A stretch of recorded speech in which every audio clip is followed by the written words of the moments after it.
Hello everyone, this is a 140 Q&A test. Plaintiff attorney is Mr. Hirsch, H-E-R-S-H. Defense attorney is Mr. Getchell, G-E-T-C-H-E-L. Again, plaintiff attorney Mr. Hirsch, H-E-R-S-H. Defense is Mr. Getchell, G-E-T-C-H-E-L. Okay, this is going to start with defense attorney. Ready? Did you know how far the motorcyclist was going at the moment of impact? No. Do you know today? No. Do you know how fast the van was going, if it was even going, at the moment of impact? No. Do you know that today? No. What's the speed limit in this area? 45 miles per hour.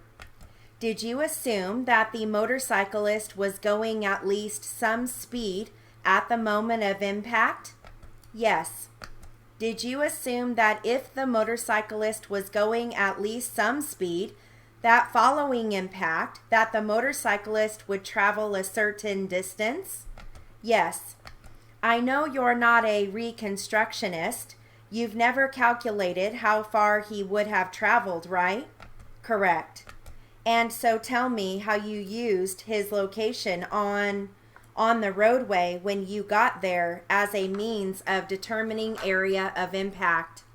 It's just like you were saying before in this situation where our collision scene was. I had determined, plus all the evidence with where his body was laying, I determined that it all to be within that area.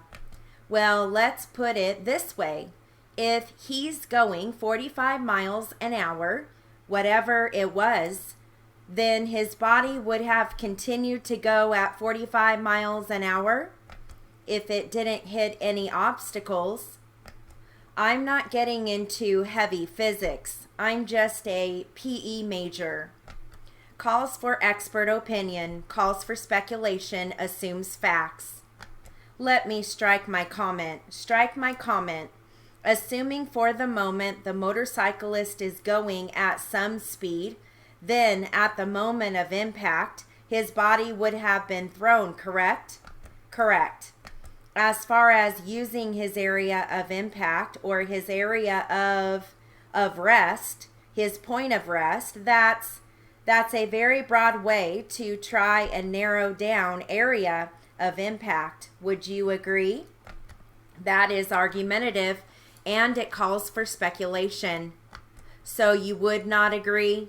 No. So what you can say is you are able to use the location where he landed and came to rest to determine the area where the two vehicles came in contact with one another. The proximity. Yeah, within about a foot or two. Not within a foot or two. Within what? How many feet? I would say 100 feet or so. Okay, and that would be east-west? Correct. Okay, and with regard to the pool of blood, when I go through these photographs, will I see the pool of blood? Yes. With regard to the pool of blood, that gives you an indication of where his body would have landed after the impact, right? Yes. And once again, that pool of blood, knowing that it was a result of him landing, that would give you an indication, possibly, of area of impact, again, within 100 feet or so. Correct. Okay, and then with regard to the glass field, the debris field, that would, if the van had been making a turn and had been going at a certain miles per hour, did you understand that the glass would also be continuing to go as the turn is being made following impact? Correct. So in other words, the glass, when it If it was broken, it wouldn't just drop right down.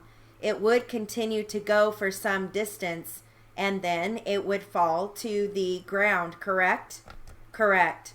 So with regard to the impact, I think you earlier mentioned kind of give or take with regard to the glass field. Would you say the glass field will give you the area of impact within around 5 foot? Would that be accurate? Close to it. About 5, maybe 10. 5 or 10 feet? Yeah. Again, north-south, east-west. How about north-south? Same thing? I wouldn't say north-south because this collision was traveling in the same direction going westbound. Okay, there has to be some give or take, plus or minus, north-south as well as east-west. True? Miss State's testimony calls for speculation, lacks foundation, assumes facts. You may answer.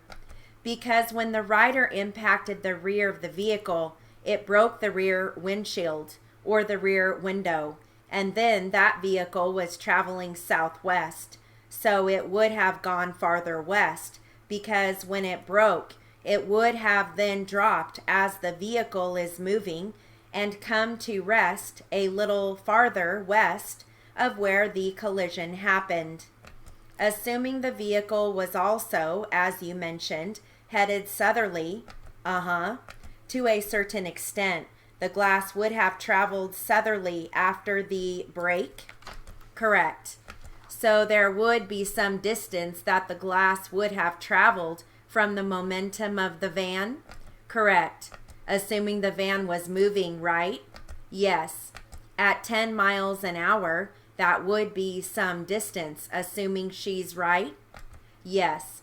So there would be, as far as point of impact, you've got to bring it back into when it was more of a westerly direction, correct? Correct. Okay. So the only thing that on the word list that I want to share with you is in regards to the north, south, or east-west. They just refer to it as north-south, east-west direction. When you go to transcribe that, you're going to have like a backslash in between. So north / south, east / west. And that is lowercase because it's a direction, not a physical location, unless it starts at the beginning of a sentence. But that's how you would transcribe that. Okay, so that concludes our 140 Q&A test. So I just, we didn't have any proper names. So good luck. Have a great day.